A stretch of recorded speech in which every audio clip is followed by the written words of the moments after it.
जय हिंद फ्रेंड्स। स्वागत है आप सभी का आज की क्लास में। दोस्तों, अब तक हमने ऑर्गेनिक केमिस्ट्री कंप्लीट कर चुके हैं। संयोजकता और संकलन के जो जितने भी गुण हैं सब देख चुके हैं। अब हम बात करेंगे अभिक्रियाओं के बारे में। ठीक है, अब हम बात करेंगे अभिक्रियाओं के बारे में। जो कार्बन के जो यौगिक बने थे, वो उनके पास कौन कौन से गुणधर्म है, ठीक है, कौन कौन से वो गुणधर्म दिखा सकते हैं। जो आज की वीडियो पे नए आए हैं, अगर उनको नोट्स चाहिए तो डिस्क्रिप्शन में हमारे टेलीग्राम का चैनल दिया गया है, वहां पे जाके आप ज्वाइन होकर के वहां से नोट्स कलेक्ट कर सकते हैं। ठीक है, अब देखिए, आइए चलिए शुरुआत करते हैं। कार्बनिक यौगिकों के रासायनिक गुणधर्म, अर्थात कार्बन के जो यौगिक हैं वो कौन कौन से गुणधर्म दिखा सकते हैं, उनके प्रॉपर्टीज क्या क्या हैं। चार प्रॉपर्टीज टोटल अपन पढ़ेंगे। पहली ऑक्सीकरण, ठीक है, दहन और संकलन और प्रतिस्थापन। चार हैं, ऑक्सीकरण, दहन, संकलन और प्रतिस्थापन। ठीक है, अब अपन अभी देखते हैं दो। पहले देखेंगे अपन दहन अभिक्रिया। देखिए, कार्बन होता है, अगर किसी भी चीज में कार्बन उपस्थित है तो उसका पता कैसे लगेगा? काले रंग के धुएं के कारण। ठीक है, अगर किसी को जलाने पे ब्लैक कलर का धुआं निकलता है तो उसमें क्या उपस्थित है? कार्बन। अपन पता लगा सकते हैं कि उसके अंदर क्या उपस्थित है? कार्बन। ठीक है, जब हम कार्बन को जलाते हैं तो नॉर्मल सी बात है, ओपन एयर में मतलब खुली जगह में जलाते हैं तो उसमें से काला काला धुआं निकलता है। किसी भी वस्तु को अगर जलाने पर काला काला धुआं निकलता है तो उसका मतलब उसके अंदर क्या उपस्थित है? कार्बन उपस्थित है। ठीक है, अब देखिए, जब कार्बन को जलाते हैं तो वो रिएक्शन करता है ऑक्सीजन के साथ में। किसके साथ में रिएक्शन करता है? ऑक्सीजन के साथ में। और जब कार्बन जलता है तो वो रिएक्शन करेगा ऑक्सीजन के साथ में और दोनों मिलकर बनाएंगे CO2। क्या बनाएंगे? CO2, अर्थात कार्बन डाइऑक्साइड। कार्बन डाइऑक्साइड भी बनेगी, प्रकाश भी निकलेगा और ऊष्मा भी निकलेगी। ठीक है, देखिए, जब ऑक्सीजन और कार्बन, जब कार्बन को जलाते हैं तो क्या निकलेगा? ऊष्मा, प्रकाश और CO2, अर्थात कार्बन डाइऑक्साइड। ठीक है, क्या निकलेगा? CO2, प्रकाश और ऊष्मा। ठीक है, कार्बन को जलाएंगे तो अब देखिए, दो उदाहरण अपन यहाँ देखते हैं। पहला देखते हैं मेथेन का। देखिए, मेथेन गैस है, आपको भी पता है। जब मीथेन गैस को मैं जलाता हूं तो होगा क्या? इसको दहन करने पर CO2 निकलेगी प्लस उसके अंदर से H2, अर्थात उसके अंदर कुछ क्या बच जाता है? पानी, और ऊष्मा और प्रकाश अपन को देखने को मिलता है। ठीक है, मीथेन गैस को जब जलाएंगे तो उसके अंदर से क्या निकलेगा? कार्बन डाइऑक्साइड तो निकलेगी नहीं निकलेगी, क्योंकि कार्बन है तो वो ऑक्सीजन के साथ में अभिक्रिया करेगा और क्या बना लेगा? Carbon dioxide. ठीक है, उसके अंदर क्या है? एक्स्ट्रा में क्या बच जाएगा? H2 और O। H2 और O, अर्थात हाइड्रोजन और ऑक्सीजन, और ये दोनों मिलकर क्या बना लेंगे? कुछ ना कुछ पानी का निर्माण कर लेंगे, या ओस, या ठीक है, उसका निर्माण ये कर लेंगे। और प्रकाश और ऊष्मा तो ये निकलती है। किसी भी गैस को जब अपन जलाते हैं तो उसके अंदर से, जैसे कि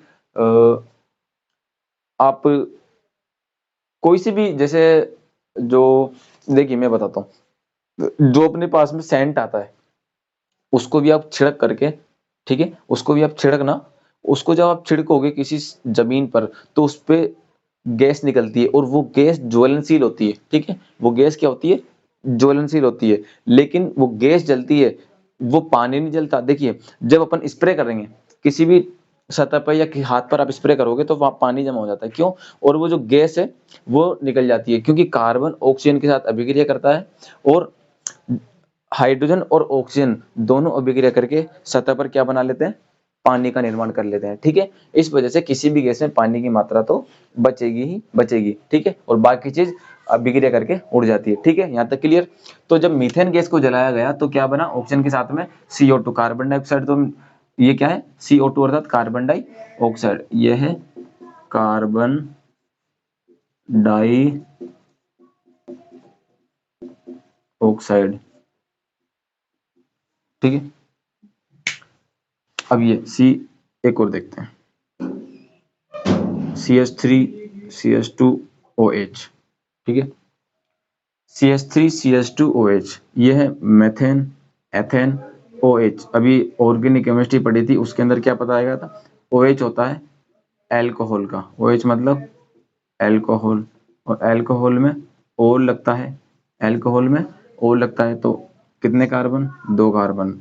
मैथ एथ, और मैथ एथ क्या होता है, एथेन, 2 कार्बन को एथेन बोलते हैं। OH दिख रहा है तो एथेनॉल, एथेनॉल।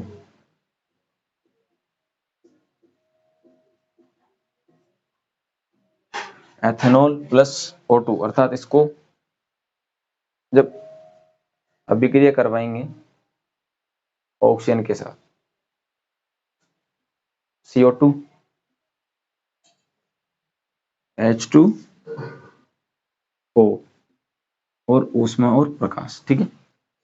एथेनॉल का तो अभिक्रिया करवाएंगे तो क्या बचेगा, CO2 कार्बन डाइऑक्साइड, H2O पानी और ऊष्मा और प्रकाश, ठीक है। ये भी गैस है, ये भी गैस है, ठीक है। ये भी अल्कोहल है, ये अल्कोहल है लेकिन, ठीक है, क्योंकि OH लग रहा है, ठीक है। यहाँ तक क्लियर। मेथेन को जलाया, कार्बन डाइऑक्साइड, H2O ऊष्मा, ठीक है। मेथेन एथेन, अर्थात एथेनॉल को जलाया ऑक्सीजन की उपस्थिति में, कार्बन डाइऑक्साइड, H2O पानी और ऊष्मा और प्रकाश, ठीक है। यहाँ तक क्लियर। अर्थात अपन इससे क्या पता कर सकते हैं कि भाई जब किसी चीज को जलाया जाता है, अगर वो गैसीय फॉर्म में है, गैस की फॉर्म में है, तो उसके अंदर कुछ ना कुछ पानी या उसकी बूंद अपन को देखने को मिल सकती है, ठीक है। कार्बन को जलाएंगे तो सिंपली होता क्या है, कार्बन ऑक्सीजन, जो ऑक्सीजन है उसके साथ अभिक्रिया करके कार्बन डाइऑक्साइड का निर्माण कर लेता है। देखिए इधर भी कार्बन डाइऑक्साइड, इधर भी कार्बन डाइऑक्साइड, ठीक है। अब देखिए एक चीज आपको बताता हूँ, मैंने बताया था कि जो यौगिक होते हैं कौन कौन से होते हैं, एक तो होता है संतृप्त, ठीक है, एक तो होता है संतृप्त और एक होता है असंतृप्त, ठीक है। एक होता है संतृप्त, एक होता है असंतृप्त। संतृप्त होता है सिंगल बॉन्ड वाले, ये होता है डबल बॉन्ड और ट्रिपल बॉन्ड, ठीक है। संतृप्त में क्या होता है, जब इसको जलाते हैं तो इसके अंदर नीली ज्वाला निकलती है। क्यों, क्योंकि इसको पर्याप्त मात्रा में ऑक्सीजन मिल रही है और इसका कोई भी पार्ट वेस्ट नहीं होता है। मैक्सिमम पार्ट, मतलब मैक्सिमम से मैक्सिमम पार्ट ये जल के कौन सी ज्वाला देगा, नीली ज्वाला, नीले कलर की अपन को ज्वाला देता है, ठीक है। लेकिन असंतृप्ति में क्या होता है, काली वाली, असंतृप्ति में होता है काली वाली, काली और पीली, ठीक है। काली और पीली गैस देखने को अपन को मिल सकती है। देखिए संतृप्त में नीली ज्वाला, जैसे कि गैस LPG, ठीक है, LPG संतृप्त होती है, इस वजह से वो नीली ज्वाला देखने को मिलती है। लेकिन घरों में चिमनी होगी, उसको जलते देखा होगा। घरों में अगर कोई चूल्हे पे खाना बनाता है, सिगड़ी पे खाना बनाता है, तो उसमें पीली और काले कलर की आपको जो ज्वाला है वो देखने को मिल सकती है, क्योंकि वो क्या है, असंतृप्त है, ठीक है। संतृप्त में नीली ज्वाला, असंतृप्त में काली या पीली ज्वाला, ठीक है। संतृप्त में क्यों, क्योंकि सिंपल होता है, सब कुछ जलने में आसानी होती है, ठीक है। लेकिन असंतृप्त में ऐसा नहीं होता है और काली और पीली ज्वाला देखने को मिल सकती है, ठीक है। अब दूसरा, इस टॉपिक में कोई दिक्कत हो तो बताइए, कमेंट कीजिए, कोई समझ में नहीं आया हो या फिर और भी कोई प्रॉब्लम हो तो पूछ सकता है। दूसरी चीज, ऑक्सीकरण। ऑक्सीकरण का मतलब होता है, देखिए सबसे पहले एक चीज समझिए, ऑक्सीकरण क्या होता है। कुछ ऐसे पदार्थ होते हैं, कुछ ऐसे यौगिक होते हैं जो खुद का ऑक्सीजन दूसरों को देने के लिए तत्पर रहते हैं, मतलब खुद की चीज दूसरों को देने के लिए तत्पर रहते हैं, बहुत दयावान होते हैं, ठीक है। वो बहुत क्या होते हैं, दयावान होते हैं।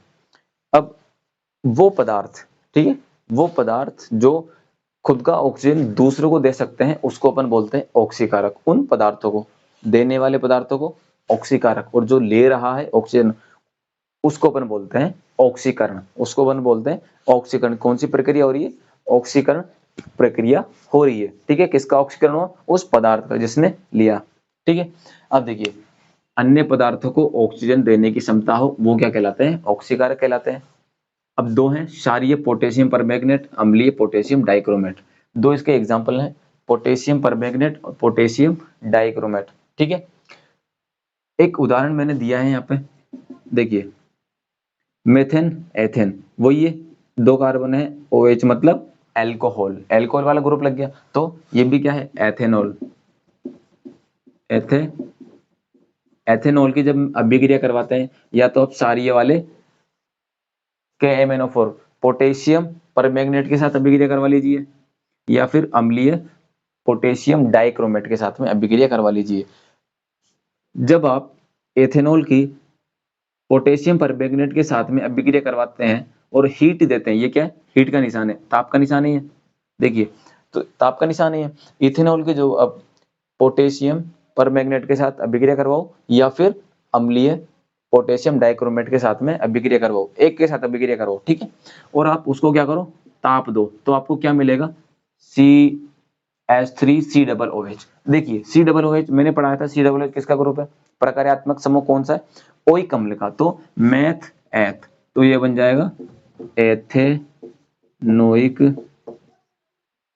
अम्ल, एथेनोइक अम्ल, एथेनॉल से क्या बन गया, एथेनोइक अम्ल, ठीक है।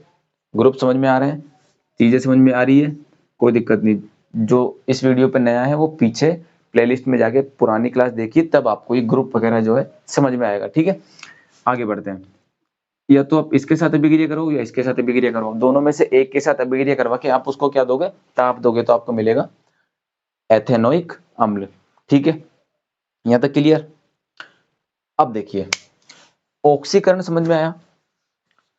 ऑक्सीकरण का मतलब कि जो ऑक्सीजन लेता है, ठीक है, जो ऑक्सीजन लेता है वो क्या कहलाता है, ऑक्सीकरण, अर्थात उसके साथ क्या, कौन सी अभिक्रिया हुई, ऑक्सीकरण वाली अभिक्रिया हुई, कौन सी प्रक्रिया हुई, ऑक्सीकरण प्रक्रिया हुई, जिसने दिया उसका क्या, वो क्या कहलाएगा, ऑक्सीकारक, देने वाला ऑक्सीकारक, ठीक है। दो पढ़ चुके हैं अपन, दहन और ऑक्सीकरण। दहन में किसी को दिक्कत, कार्बन जलेगा तो कार्बन डाइऑक्साइड देगा, प्रकाश देगा, ऊष्मा देगा, ठीक है। संतृप्त वाला जलेगा तो नीली ज्वाला, असंतृप्त वाला जलेगा तो काली या पीली ज्वाला। संतृप्त वाला स्वच्छ नीली ज्वाला, और असंतृप्त वाला काली या पीली काले रंग में, मतलब जो भी अपन देखते हैं पीले रंग की जो ज्वाला होती है वो काली और पीली दोनों मिक्सअप होता है, ठीक है। बीच में आपको पीला दिखेगा और बाहर आपको धुआं धुआं ब्लैक रंग का दिखेगा, ठीक है। और ऑक्सीकरण में समझ गए यहाँ तक, दो इसके ऑक्सीकरण के दो उदाहरण, ऑक्सीकारक दो हैं, पोटेशियम परमैंगनेट, पोटेशियम डाइक्रोमेट, दो ऑक्सीकारक हैं, पोटेशियम परमैंगनेट, पोटेशियम डाइक्रोमेट, नाम याद रखना, भूल सकते हो, एग्जाम में पूछ सकता है, ठीक है। पोटेशियम डाइक्रोमेट, पोटेशियम परमैंगनेट, ये दो ऑक्सीकरण है, ठीक है। इसके दो गुणधर्म अपन ने पढ़ लिए। अब आगे चलते हैं बाकी के दो गुणधर्म। दोस्तों अब अपन शुरुआत करते हैं तीसरी अभिक्रिया, यानी कि संकलन अभिक्रिया, ठीक है। संकलन अभिक्रिया को अपन इंग्लिश में बोलते हैं एडिशन रिएक्शन। एडिशन मतलब समझ रहे होंगे आप कि कुछ वर्ड होते हैं, कुछ शब्द होते हैं जो हिंदी में थोड़े से अटपटे लगते हैं, क्योंकि शुद्ध हिंदी के जो शब्द होते हैं वो काफी अटपटे लगते हैं, ठीक है। एडिशन मतलब समझ गए, संकलन मतलब जुड़ना, ठीक है। इससे क्या हो रहा है, जुड़ना, इसके अंदर जुड़ रही है। अब देखिए ये जो एडिशन रिएक्शन है, संकलन अभिक्रिया है, ये काम क्या आती है। देखिए हमारे खाने के जो वनस्पति तेल होते हैं, ठीक है, वनस्पति तेलों में क्या होता है, जो संयुक्त हाइड्रोकार्बन होते हैं ना, वो श्रृंखला पाई जाती है, संयुक्त हाइड्रोकार्बन वाली श्रृंखला पाई जाती है। लेकिन अपने हमारे जो भोजन है उसके लिए जो असंतृप्त असंतृप्त हाइड्रोकार्बन श्रृंखला वाले जो तेल होते हैं वही हमारे लिए सही होते हैं, संतृप्त वाले नहीं, ठीक है। इसलिए इन संकलन अभिक्रिया के द्वारा या प्रतिस्थापन अभिक्रिया के द्वारा अपन क्या करेंगे, उनको अपन के जो संतृप्त वाले हैं उनको असंतृप्त में कैसे बदलें, ठीक है।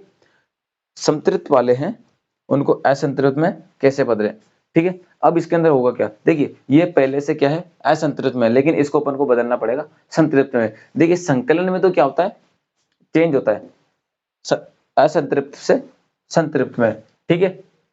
अब इसको देख लेते हैं अपन, उत्प्रेरक, ये क्या है, पैलेडियम। देखिए उत्प्रेरक, दो उत्प्रेरक होते हैं, पैलेडियम अपन बात करेंगे। देखिए पैलेडियम और निकल क्या होते हैं, उत्प्रेरक का काम करते हैं। उत्प्रेरक का मतलब होता है कि ये जब ये जब अपन देखिए पैलेडियम या निकल ये दोनों उत्प्रेरक हैं, जब अपन इन दोनों को अभिक्रिया के अंदर डालते हैं तो ये अभिक्रिया को कोई दिक्कत नहीं करते, अभिक्रिया का कोई चेंजमेंट या कोई बदलाव नहीं करते, बस ये वेग को दर्शा देते हैं। जैसे कभी कभी अपन टहलने निकलते हैं तो कुत्ता पीछे पड़ जाता है, तो होता क्या है, अपन फटाफट भाग के पूरा घूम के आ जाते हैं क्योंकि कुत्ता पीछे पड़ा हुआ था, इस वजह से। अब ये क्या है, पैलेडियम और निकल क्या करेंगे, फटाफट फटाफट अभिक्रिया करवाएंगे। ठीक है, अब होगा क्या, देखिए इसमें किया क्या है, इसमें हाइड्रोजनीकरण किया है। जैसे ऑक्सीकरण किया था, ऑक्सीजन का जोड़ा गया था, ऑक्सीजन को जोड़ा गया था, वैसे ही हाइड्रोजनीकरण इसके अंदर क्या किया गया है, हाइड्रोजनीकरण इसके अंदर किया गया है, हाइड्रोजनीकरण अर्थात इसके अंदर क्या जोड़ा गया है, हाइड्रोजन। ठीक है, अब देखिए मेथेन एथेन एथिल है, ठीक है, एथेन है ना, मेथेन और एथेन दो है, एथेन। तो इसके अंदर जब मैं निकिल डालता हूं और इस हाइड्रोजन के साथ, तो निकिल से होगा क्या, फटाफट अभिक्रिया होगी और इसके अंदर क्या जुड़ेगा, हाइड्रोजन। और ये किसके अंदर बन चुका है, संतृप्त श्रृंखला के अंदर परिवर्तन हो चुका है। ठीक है, संतृप्त श्रृंखला के अंदर परिवर्तन हो चुका है। इसके अंदर हुआ क्या, हाइड्रोजनीकरण अभिक्रिया की अपन ने। उत्प्रेरक मतलब समझ गए, ठीक है, उत्प्रेरक मतलब समझ गए, यहां तक क्लियर? किसी को डाउट हो तो पूछ सकता है। ठीक है, संकलन अभिक्रिया समझ गए, एडिशन रिएक्शन इसके अंदर जोड़ा जाता है। ठीक है, अब देखिए प्रतिस्थापन अभिक्रिया, इसको बोलते हैं रिप्लेसमेंट। रिप्लेस बोलो या रिप्लेसमेंट बोलो एक ही बात है। रिप्लेस मतलब एक चीज को हटाकर दूसरी चीज लेके आना, मतलब एक परमाणु को हटाकर दूसरे तरह का परमाणु लेके आना। ठीक है, इसके अंदर भी क्या होता है, संतृप्त हाइड्रोकार्बन होते हैं। इसके अंदर कौन से होता है, संतृप्त हाइड्रोकार्बन, इसको अपन बदलते हैं। ठीक है, संतृप्त हाइड्रोकार्बन में सूर्य के प्रकाश में अति तीव्र अभिक्रिया करते हैं।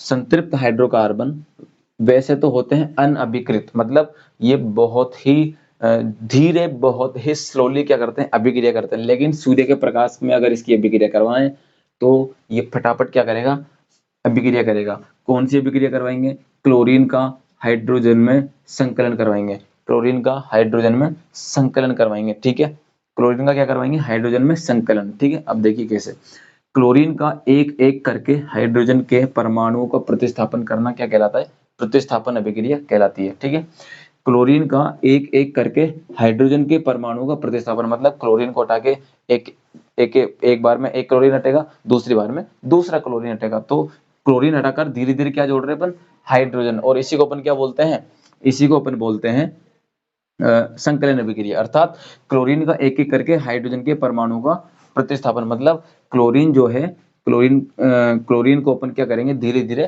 क्या करेंगे, उसका संकलन करवाएंगे हाइड्रोजन से, मतलब उसके अंदर क्या जोड़ देंगे, क्लोरीन में हाइड्रोजन। ठीक है, कैसे, हम देखिए CH4 को बोलते हैं मेथेन। क्लोरीन है ये अपने पास में, सूर्य के प्रकाश में इसकी अभिक्रिया करवा रहे हैं, तो होगा क्या, एक हाइड्रोजन उठ के ये किससे अभिक्रिया कर लेगा, क्लोरीन से, HCl बना लेगा। क्या बना लेगा, HCl। ठीक है, अर्थात जो हमारे अमाशय में अम्ल पाया जाता है, हाइड्रोक्लोरिक अम्ल पाया जाता है, वो बना गया। ठीक है, और CH3Cl मतलब क्लोरो मीथेन, क्या बना लेगा, CH3Cl मतलब क्लोरोमीथेन। ठीक है, यहाँ तक क्लियर? प्रतिस्थापन मतलब क्या हुआ, एक परमाणु को हटाकर दूसरा लेके आना। अर्थात यहाँ पर दो क्लोरीन के परमाणु थे, ये देखिए Cl, अर्थात यहाँ से एक चीज हटा करके मैंने क्या कर दिया, हाइड्रोजन लिया है, तो प्रतिस्थापन हो गया। ठीक है, यहाँ पर संकलन अभिक्रिया थी, अर्थात जोड़ना। इसके अंदर क्या जोड़ दिया अपन ने, हाइड्रोजन जोड़ दिया, और हाइड्रोजन जोड़ना मतलब हाइड्रोजनीकरण कहलाता है। संकलन मतलब जोड़ना, अर्थात इसके अंदर हाइड्रोजन जोड़ेंगे, क्या जोड़ेंगे, हाइड्रोजन जोड़ेंगे। प्रतिस्थापन मतलब इसके अंदर एक परमाणु को हटाकर दूसरा परमाणु लेके आएंगे। ठीक है, कौन सा, हाइड्रोजन, कौन सा, हाइड्रोजन। ठीक है, ये चार गुणधर्म थे इसके, कार्बन यौगिकों के गुणधर्म के। आज ये क्लियर हो चुका है।